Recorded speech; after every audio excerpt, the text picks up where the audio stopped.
Hello guys, gagawa po tayo ngayon ng juice guys. To beetroot siya. Beetroot tsaka lemon. I-blend natin siya. Kasama na natin yung isang lemon tsaka dalawang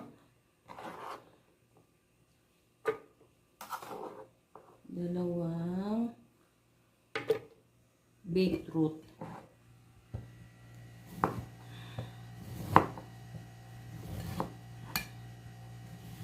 Litan natin guys kasi may juicer ako dyan guys, pero ito yung process na gagawin ko. Dito ko lang muna siya